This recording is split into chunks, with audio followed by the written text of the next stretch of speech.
Let's see what I can spot from this altitude.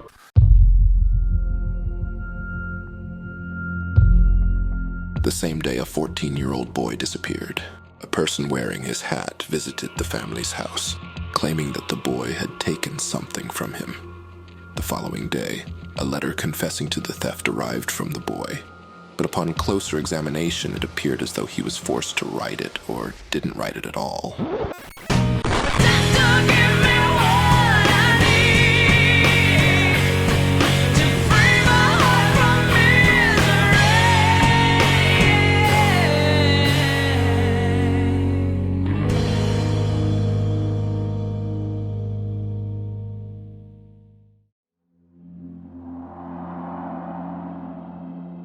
Japan, February 23, 1969.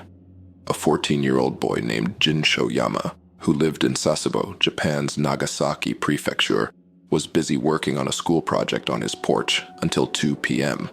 After completing his craft work, he went inside to inform his family that he was heading to the Tamaya department store to buy more supplies. When he left home for the store, he was still dressed in his school uniform and wore his cap. At around 6:30 p.m., 4 hours later, an unfamiliar man, who claimed to be 24 years old, arrived at their home. He held Jin's cap and promptly declared, "The owner of this hat stole my money." This man identified himself as a clerk from a cleaning shop.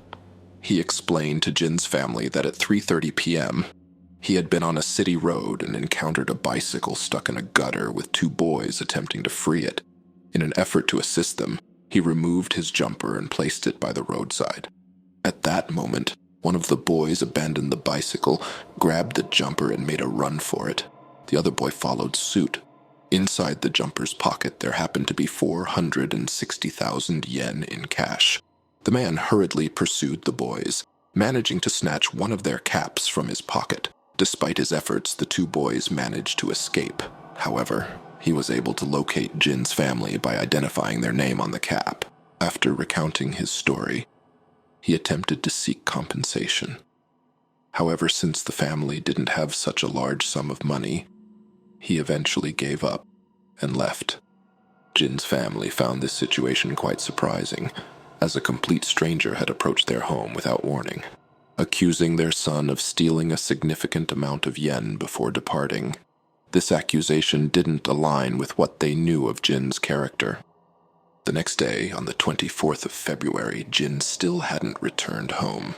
However, his father received a letter addressed to him. The letter had been postmarked between 6 p.m. and 12 a.m. on February 23rd at the Sasebo post office. A translation of the letter reads, "I'll dispense with the preliminaries. I'm sorry for worrying you. Enticed by a no-good friend, I took someone's money. There was over 400,000 yen inside, but I only received a little of it. Please tell school that I'll be off sick for a while until I get my feelings under control. I'll return home and apologize soon. Please try not to look for me. Signed, Jin."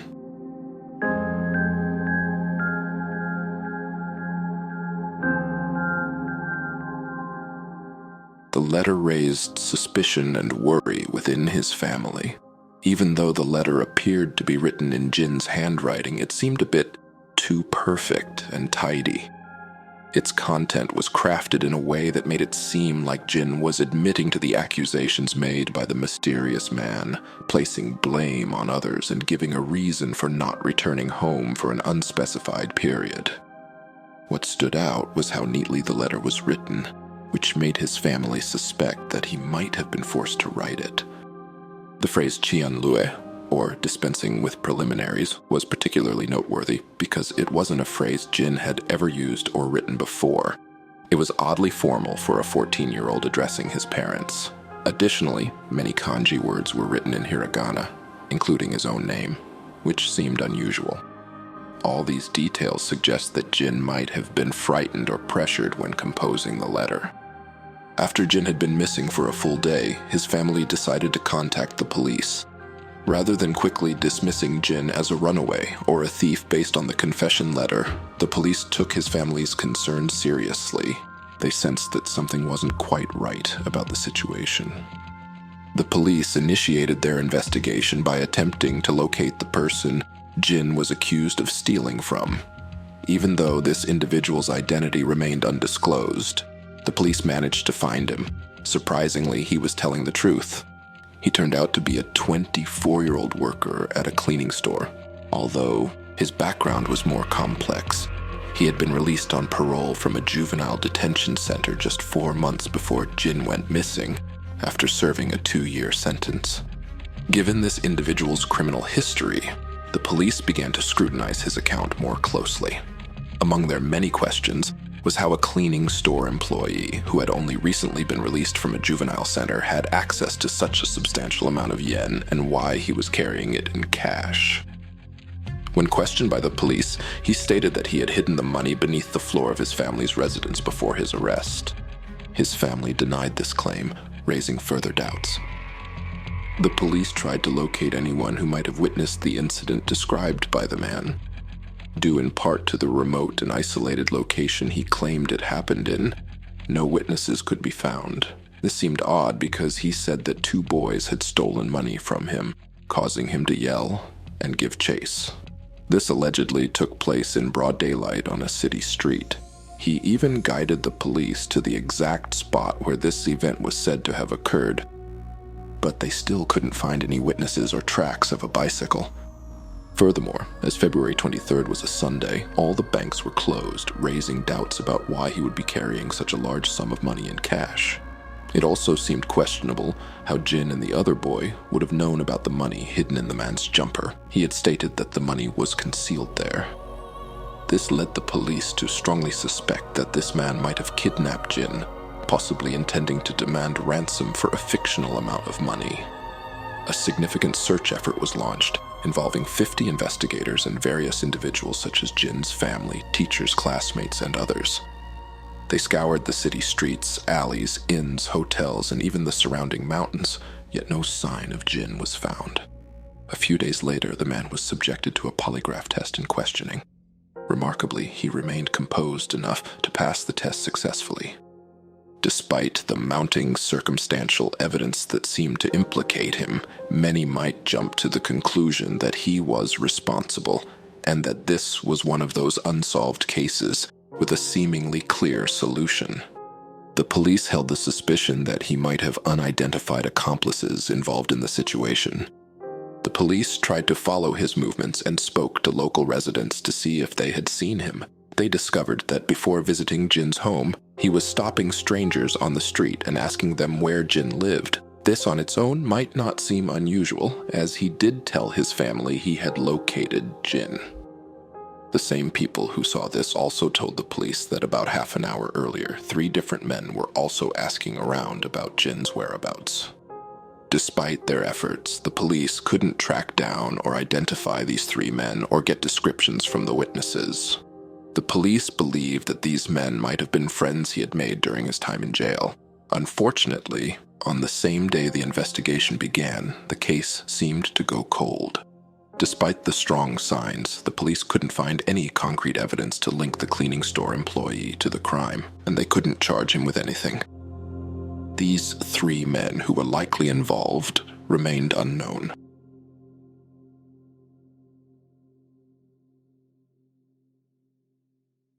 We interrupt this program to bring you a special message from our sponsors. Raid Shadow Legends, NordVPN, $1 Shave Club, Scentbird, Liminal Land. You subscribing, commenting, sharing, and liking are all free and help me a lot. Please make sure to interact with this video in some way. Thank you again for watching. Welcome back to reality. In 1970, the man moved away from Sasebo and settled in a different area. In 1973, he was located and gave an interview to the media about the case. His responses were published in an article on November 16, 1973. At this point, he was married with 2 children, living in Nara Prefecture, and working as a dump truck driver. The interview briefly sparked new interest in the case due to something puzzling the man said, which increased suspicion. He claimed that the money was real but couldn't reveal its source, stating to the reporter, "It wouldn't be good if I told you." What caught attention was the way he added, "But I might have to say it someday," although his exact meaning remains unclear. Many inferred that the money might have come from illegal activities. Reporters also asked him about how Jin and the other boy could have known about his money. He responded, "Yeah, you couldn't see it from the outside. Now that I think about it, that's strange." Moreover, a reporter asked if he remembered Jin's height. Strangely, this question seemed to startle him, and he quickly mumbled, "About the same size as me, or maybe a bit taller." This was odd because the cleaning employee was short and stout for his age, while Jin was a 14-year-old boy who stood at 168 centimeters, or 5'5". This meant that Jin would have been visibly taller than the man, making it highly unlikely that they could be mistaken for being the same height.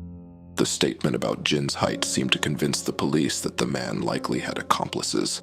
They suspected that these accomplices were the actual kidnappers and that the man might not have seen Jin in person, or at least not while standing. This became the only explanation for why he was so mistaken about Jin's height. The police shifted their theory from considering the man as the kidnapper to considering him more like a messenger. 3 unidentified men, for reasons unknown, seemingly decided to kidnap Jin and demand ransom from his family. To avoid being caught, they chose the cleaning store employee, who had recently been released from a juvenile detention center, as he was less likely to cooperate with the police. Failing to find Jin themselves, they handed him Jin's cap and instructed him to locate Jin and convey a message to his family. They might have paid him to do this or promised him a portion of the ransom money.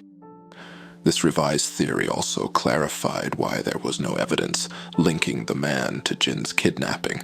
He wasn't directly involved in the abduction, according to this new version of events.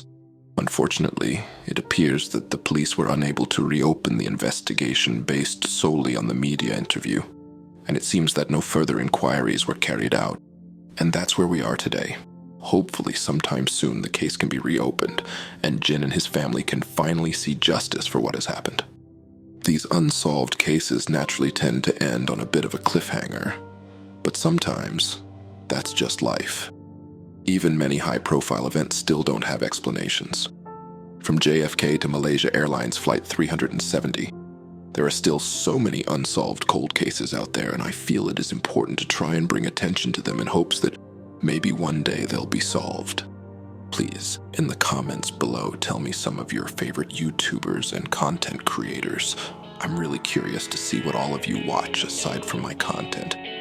And until next time, keep fearing the living. I'm a sidewalk.